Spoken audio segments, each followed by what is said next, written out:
Halo semuanya, kembali lagi bersama Bapak Yanto dalam melanjutkan sebuah cerita tentang perjalanan Babang Tampan Xiaoyan. Saat ini kita kembali diperlihatkan dengan Xiaoyan yang pada saat ini bekerja sama dengan pria misterius untuk berhadapan dengan He San. Xiaoyan secara langsung memamerkan keterampilan bertarung terkuat miliknya saat ini, sehingga 1000 kaki tanpa bayangan pada saat ini segera dikeluarkan oleh Xiaoyan. Keterampilan bertarung dengan tingkat kekuatan di pada saat ini benar-benar jatuh ke arah He San. Tombak 7 warna juga pada saat ini muncul di tangan pria berpakaian hijau dan cahaya indah melonjak dengan liar. Cahaya ini berubah menjadi naga 7 warna yang besar dengan satu mulut dan meraung ke arah He San. Sementara itu dua kampak ganda pada saat ini juga segera muncul di tangan He San. Cahaya hitam berkedip dan ketika kedua kapak itu ditebas, itu berubah menjadi harimau raksasa yang bentrok dengan 1000 kaki tanpa bayangan dan naga warna-warni pria berbaju biru.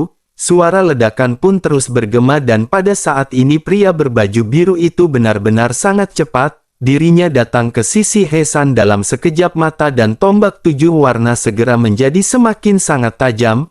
Tombak ini segera menusuk titik vital He San dan mata He San pada saat ini menyusut. He San segera menarik tangannya dan kembali menahan serangan pria berbaju hijau tersebut. Tanpa dukungan dari He San, harimau raksasa yang baru saja terbentuk juga kehilangan kekuatannya dan segera runtuh. Bersamaan dengan hal tersebut pada saat ini bayangan pedang kuno api surgawi juga memenuhi langit dan menuju ke arah He San. Menyadari hal tersebut, He San pada saat ini berteriak dengan marah ketika dirinya mengeluarkan teknik kekuatan harimau leluhur. Sosoknya membengkak membentuk lingkaran dan auranya tiba-tiba meningkat. Kedua kapak itu pada akhirnya menghantam Xiaoyan dan pria berbaju hijau dan kedua serangan pada saat ini menghilang. Alis Xiaoyan pada saat ini berkerut dan tiba-tiba api menyembur keluar dari tubuhnya. Xiaoyan pada saat ini segera berkata bahwa pertempuran ini benar-benar rumit, pertahanan dari pria ini benar-benar sangat kuat. Setelah mengucapkan hal tersebut tubuh Xiaoyan pada saat ini benar-benar dikelilingi oleh lautan api. Di lautan api yang membara kekuatan di tubuh Xiaoyan juga pada saat ini semakin ditingkatkan. Xiaoyan pada saat ini kembali melesatkan 1000 kaki tanpa bayangan dan tentu saja kekuatan dari serangan ini juga meningkat. Sementara itu He San pada saat ini masih tidak menganggapnya dengan serius dan berkata bahwa itu adalah trik kecil. Dirinya kembali melambaikan kampak gandanya dan pada saat ini menebas ke segala arah. Xiaoyan pada saat ini benar-benar terkejut karena serangan 1000 kaki tanpa bayangan miliknya benar-benar telah dipotong menjadi beberapa bagian. Xiaoyan pada saat ini benar-benar hanya bisa menggelengkan kepalanya karena Xiaoyan baru bertemu dengan lawan yang benar-benar kuat. Keterampilan bertarung tingkat di milik Xiaoyan ini dapat dengan mudah diselesaikan oleh pria tersebut. Sementara itu pria berbaju hijau itu juga dipenuhi dengan bayang-bayang senjata berwarna-warni. Namun serangan dari pria tersebut benar-benar telah dipaksa mundur oleh He San ketika benturan terjadi. Semua serangan dari kelompok Xiaoyan pada saat ini benar-benar sangatlah sia-sia. Pria berbaju hijau itu pun seketika melirik ke arah Xiaoyan dan berkata bahwa mereka harus mengerahkan seluruh kekuatan mereka bersama-sama. Oleh karena itu mereka harus melakukan yang terbaik untuk membuat keputusan cepat. Tidak akan menguntungkan bagi mereka jika pada saat ini mereka terus menunda-nunda. Mendengar hal tersebut Xiaoyan pada saat ini hanya melirik ke arah pria berbaju hijau. Tampaknya pria berbaju hijau bisa merasakan bahwa ketika pada serangan sebelumnya Xiaoyan sama sekali belum menunjukkan kekuatannya yang sebenarnya. Mendengar perkataan dari pria berbaju hijau itu pun Xiaoyan pada akhirnya berpikir bahwa Xiaoyan tidak akan lagi menahan diri. Kartu truf Xiaoyan pada saat ini adalah kekuatan ruang, tetapi setelah meninggalkan benua Doudi meskipun Xiaoyan masih dapat menggunakan kekuatan ruang, hal itu akan membutuhkan waktu lebih lambat untuk Xiaoyan pulih. Oleh karena itu Xiaoyan pada saat ini tidak akan bisa menggunakannya dengan mudah. Namun pada saat ini ketika Xiaoyan menatap ke arah pria berbaju hijau itu seolah-olah ada semacam hubungan antara penguasa dunia. Dengan pemahaman diam-diam Xiaoyan pada saat ini memperhatikan sosok berbaju hijau. Xiao Yan bisa merasakan ada jejak kekuatan yang mirip dengan apa yang dimiliki oleh Xiao Yan. Jejak kekuatan ini adalah kekuatan alam dan kekuatan yang sangat kuat ini hanya dimiliki oleh tuan dari pemilik alam. Selain itu pada saat ini Xiao Yan juga menyadari bahwa kekuatan ini tidak dimiliki oleh He San. Pada akhirnya Xiao Yan pun berkata kepada pria berbaju hijau, dirinya berpikir bahwa pria berbaju hijau juga penguasa dunia. Dengan begitu mereka akan menggunakan kekuatan dunia bersama-sama dan mereka akan bisa membunuhnya. Mendengar perkataan Xiao Yan ini pria berbaju hijau itu pun terkejut untuk sesaat, tetapi setelah mendengar apa yang dikatakan oleh Xiao Yan dirinya pada akhirnya tidak berani untuk menyembunyikan hal tersebut. Sosoknya pada akhirnya sedikit mengangguk dan segera kekuatan tidak terlihat terpancar dari dua sosok ini. Xiao Yan pada saat ini membentuk busur dengan tangan kirinya dan merentangkan tali busur dengan tangan kanannya. Anak panah yang tidak terlihat pada saat ini dapat ditembakkan dengan cepat oleh Xiao Yan. Sementara itu retakan juga muncul di antara dahi pria berbaju hijau. Kekuatan yang kuat sepertinya pada saat ini akan segera keluar dari celah yang seperti mata yang tertutup rapat. Di sisi lain secara alami He San juga pada saat ini bisa merasakan aura yang kuat dan halus di antara keduanya. Krisis hidup dan mati yang kuat pada akhirnya membuat He San pada saat ini bergidik di sekujur tubuh. He San pun mengutuk dengan marah dan berkata bahwa keduanya pada saat ini tidak terlalu kuat. Tetapi meskipun begitu mereka berdua ternyata adalah penguasa masing-masing dunia. Tetapi meskipun begitu He San pada saat ini tidak akan membiarkan mereka memiliki kesempatan untuk menggunakannya. Setelah selesai berbicara He San pada akhirnya kembali mengayunkan kampak gandanya ke arah Xiao Yan terlebih dahulu. Pada saat ini butuh banyak waktu untuk menggunakan kekuatan langit ini bagi Xiao Yan. Jika Xiao Yan pada saat ini terganggu maka Xiao Yan benar-benar tidak akan dapat menampilkannya. Pada akhirnya Xiao Yan meraung menyebutkan nama Xia Zhenghui. Xia Zhenghui segera mengerti dan kekuatan jiwa yang agung pada saat ini segera mengelilingi He San. Kekuatan jiwa keadaan suci ditambah dengan menjadi seorang ilusionis pada saat ini dirinya benar-benar memiliki kendali mutlak. Xia Zhenghui memiliki kendali atas beberapa orang dengan kekuatan spiritual yang lebih lemah. Namun meskipun begitu He San pada saat ini memiliki kekuatan Dou Xian bintang 2, meskipun Xia Zhenghui tidak dapat menarik He San ke dalam ilusi, tetapi dengan menahannya sejenak dirinya masih bisa melakukannya. Sementara itu di sisi lain pada saat ini mata He San berkedip dan pikirannya terasa sakit, sosoknya segera mundur dan setelah menstabilkan sosoknya dirinya pun menggelengkan kepalanya dengan keras. Matanya pada saat ini tiba-tiba menatap ke Xia Zhenghui dan dirinya segera melesat menyerang pergi ke arah Xia Zhenghui. Menyadari hal tersebut pada saat ini sosok Xiao Zhan pun buru-buru bergegas, meskipun Xiao Zhan baru berada di tahap akhir Dou di bintang 8 tetapi kekuatan pertahanannya sangat luar biasa. Selain itu Xiao Zhan juga telah mendapatkan garis darah keturunan dari leluhurnya, dengan begitu bahkan kekuatan pertahanan Xiao Zhan pada saat ini benar-benar semakin kuat.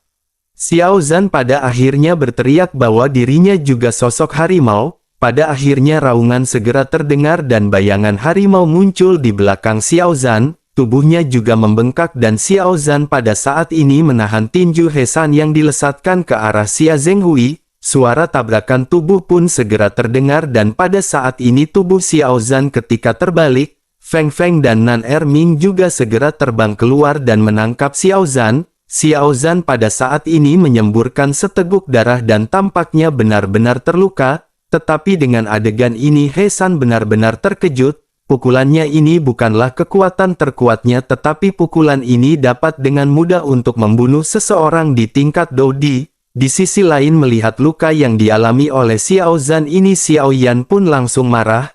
Anak panah pada saat ini benar-benar telah mengembun dan Xiao Yan sudah siap untuk melepaskannya. Sementara itu celah di antara dahi pria berbaju hijau juga pada saat ini tiba-tiba terbuka. Cahaya yang tidak berujung pada akhirnya meledak bersamaan dengan anak panah yang dilesatkan oleh Xiao Yan. He San awalnya ingin melarikan diri dari serangan ini tetapi dirinya tidak dapat melepaskan diri dari kekuatan spiritual Xia Zhenghui. Tubuhnya pada saat ini membeku statis dan ini benar-benar sangatlah fatal. Pada akhirnya satu panah dan satu cahaya pada saat ini membungkus He San di antaranya.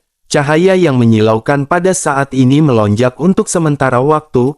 Pada akhirnya setelah beberapa saat cahaya pun perlahan menghilang dan sosok He San perlahan muncul di garis pandang semua orang. Tubuhnya pada saat ini masih berdiri dan situasi ini juga membuat Xiao Yan dan pria berbaju hijau terkejut. He San perlahan mengangkat kepalanya dan pada saat ini dahi begitu juga dengan lehernya terdapat pembuluh darah biru yang menonjol. Wajahnya semakin menjadi merah karena He San pada saat ini benar-benar marah.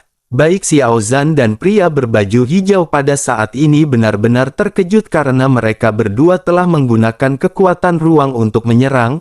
Namun meskipun begitu pada akhirnya sosok He San seorang Dosian bintang 2 benar-benar masih hidup. Melihat adegan ini anggota dari geng Iblis Hiu pun seketika bersorak untuk He San. Akan tetapi baru saja suaranya keluar pada saat ini He San memuntahkan seteguk besar darah. Dirinya memutar matanya dan pada saat ini sosoknya benar-benar langsung terjatuh. Ketika semua orang di geng Iblis Hiu melihat pemandangan ini, wajah mereka pun langsung menjadi pucat. Semua orang pada saat ini tampak tercengang dengan apa yang baru saja mereka lihat. Namun bersamaan dengan hal tersebut sebelum Xiao Yan bisa bergerak pada saat ini pria berbaju hijau dengan cepat bergegas ke arah He San. Dengan lambaian tombak berwarna-warni di tangannya pada saat ini sosoknya langsung memotong kepala He San. Setelah selesai membunuh He San hingga saat ini dirinya segera menangkupkan tinjunya ke arah Xiao Yan. Dirinya berkata bahwa dirinya pada saat ini benar-benar meminta maaf. Ketika dirinya melakukan sesuatu dirinya benar-benar harus memotong rumput hingga ke akarnya.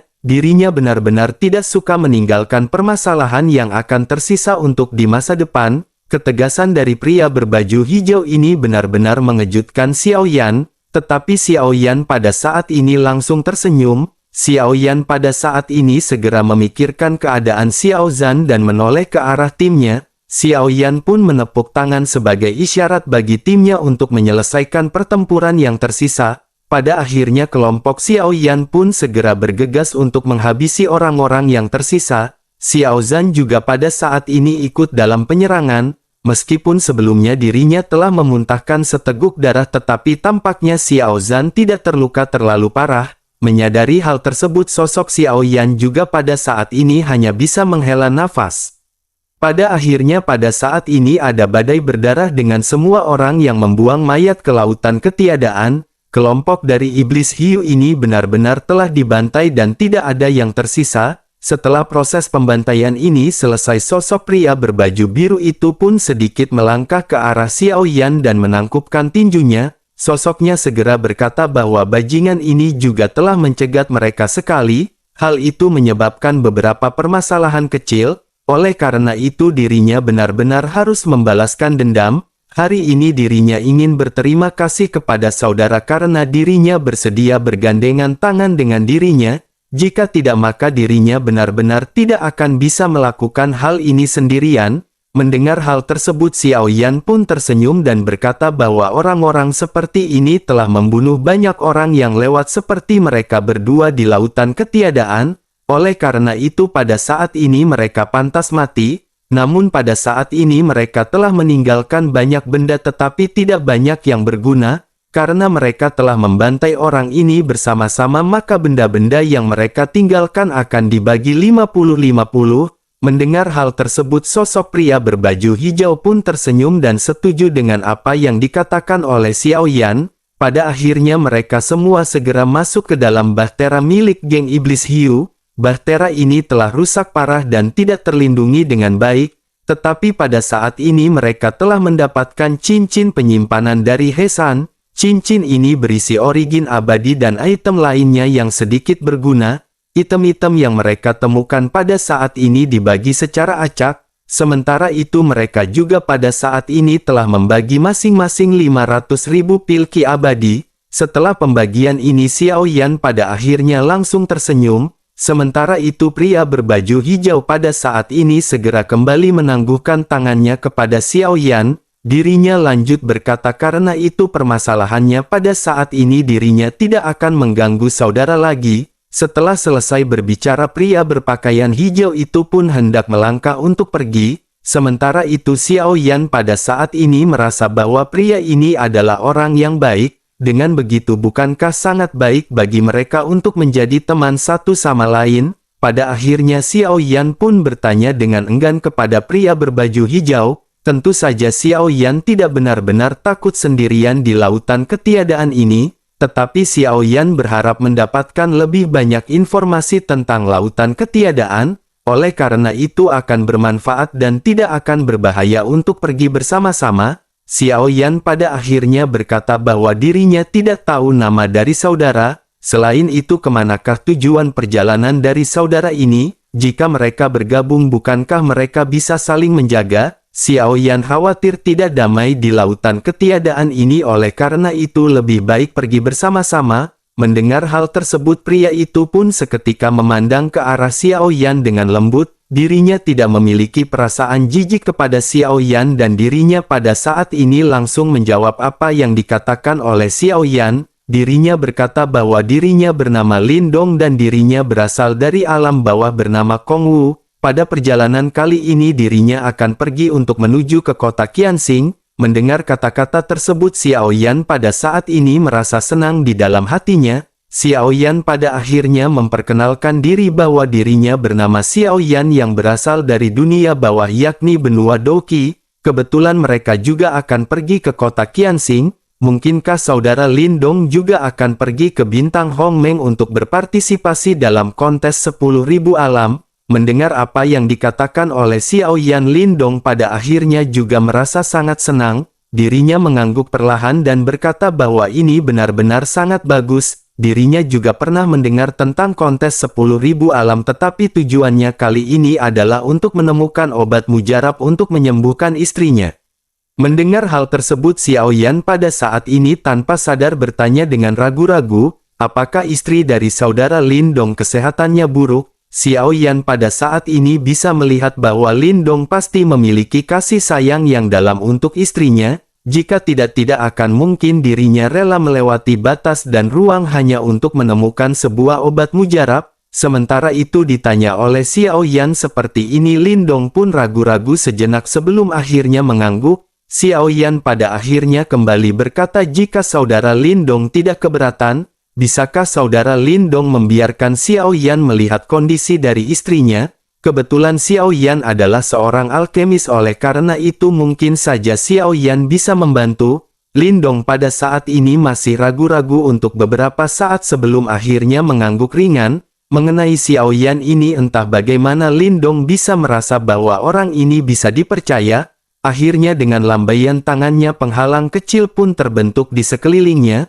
Segera setelah itu platform batu giok putih pun muncul dan Lin Dong kembali melambaikan tangannya. Pada saat ini sosok cantik berbaring di platform batu giok putih. Udara di sekitarnya juga pada saat ini dipenuhi dengan suhu yang sangat dingin dan beku.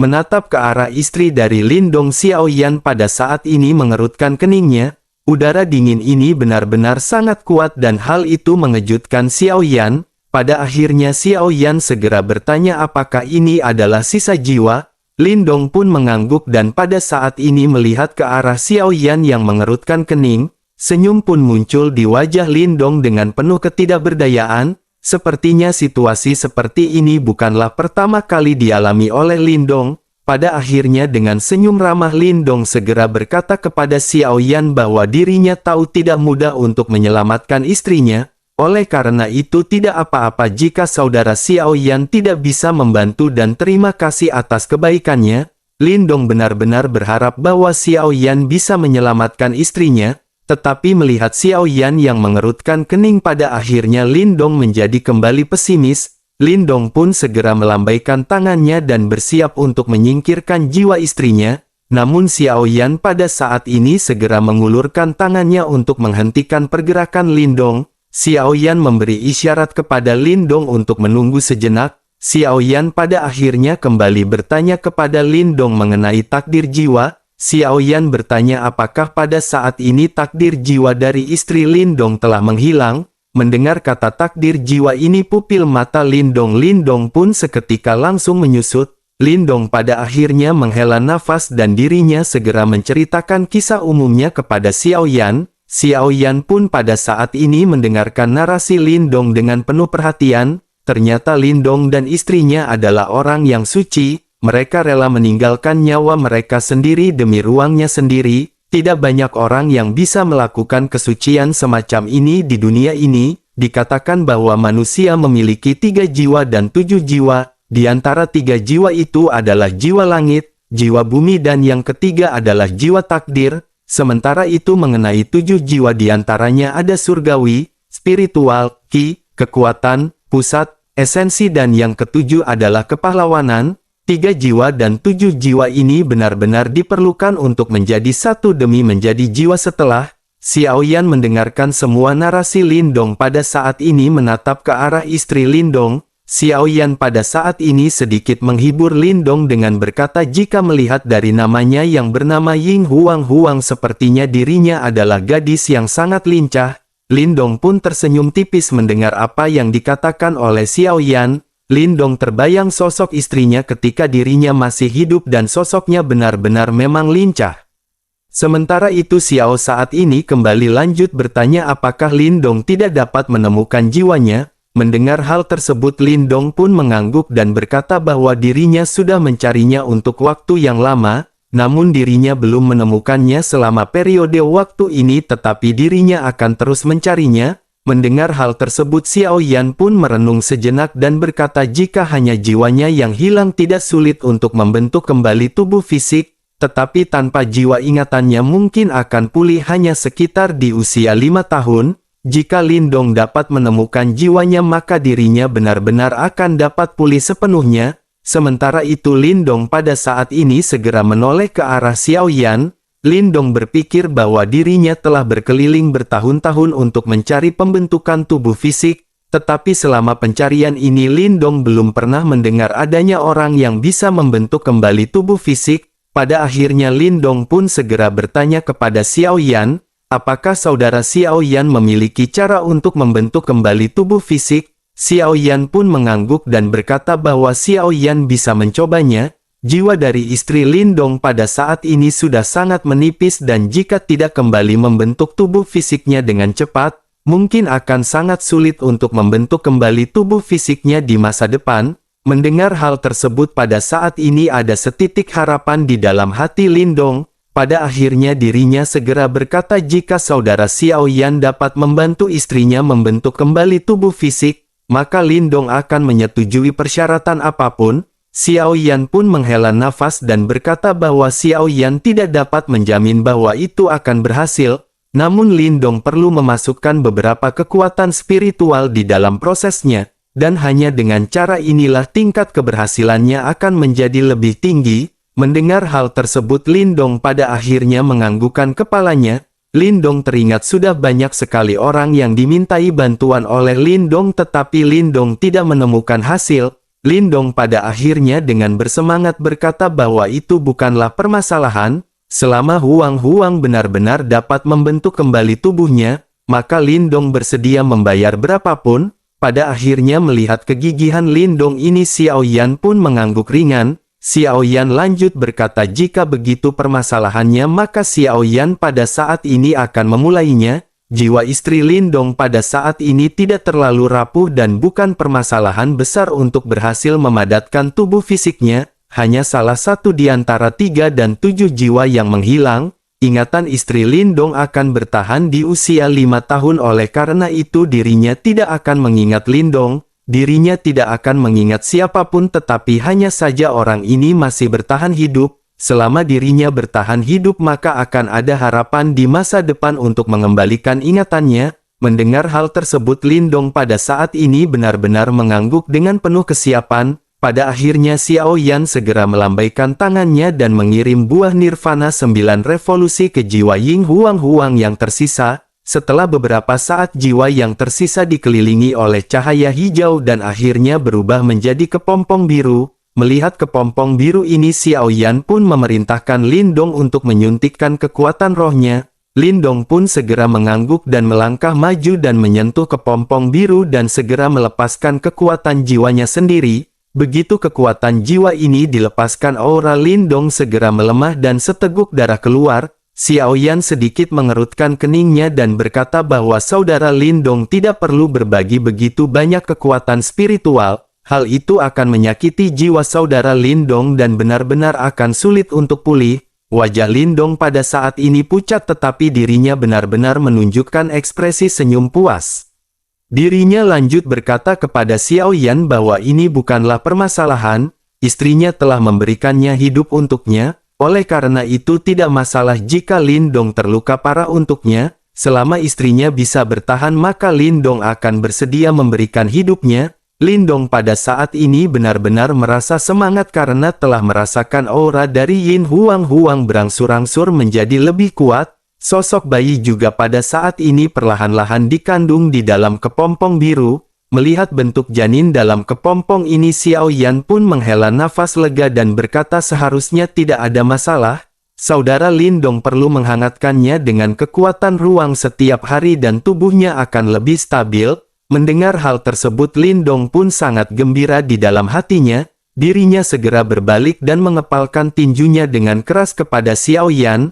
Lindong segera berkata bahwa dirinya yang bernama Lindong akan selalu mengingat kebaikan ini. Selama Lindong berguna bagi saudara Xiaoyan maka dirinya akan melakukan yang terbaik.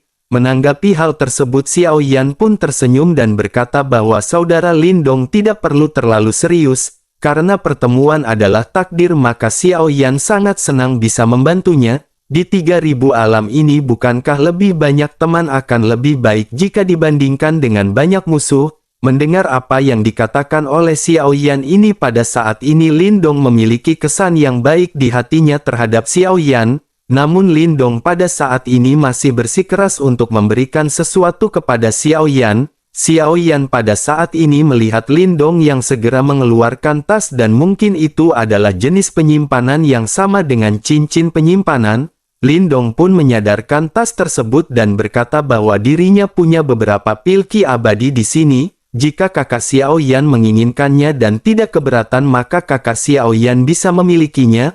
Mendengar hal tersebut, Xiaoyan pada saat ini tidak menerima tas tersebut dan mendorongnya kembali ke Lindong. Xiaoyan berkata bahwa di lautan ketiadaan ini pil ki abadi memiliki efek yang besar, oleh karena itu saudara Lindong harus menyimpan pil ki abadi ini untuk dirinya sendiri. Kali ini pil origin abadi yang mereka dapatkan dari geng Hiu Iblis sudah cukup untuk Xiaoyan. Melihat kebaikan Xiaoyan ini pada akhirnya Lindong pada saat ini menangkupkan tangannya lagi kepada Xiaoyan. Lindong kembali mengucapkan terima kasih kepada Xiaoyan atas kebaikannya. Melihat hal tersebut Xiaoyan pada saat ini berjalan mendekat dan menepuk bahu Lindong. Xiaoyan pun tersenyum lembut dan berkata bahwa mereka tidak perlu berbicara apa-apa lagi. Mereka harus segera melanjutkan perjalanan karena tempat ini masih jauh dari kota Qianxing.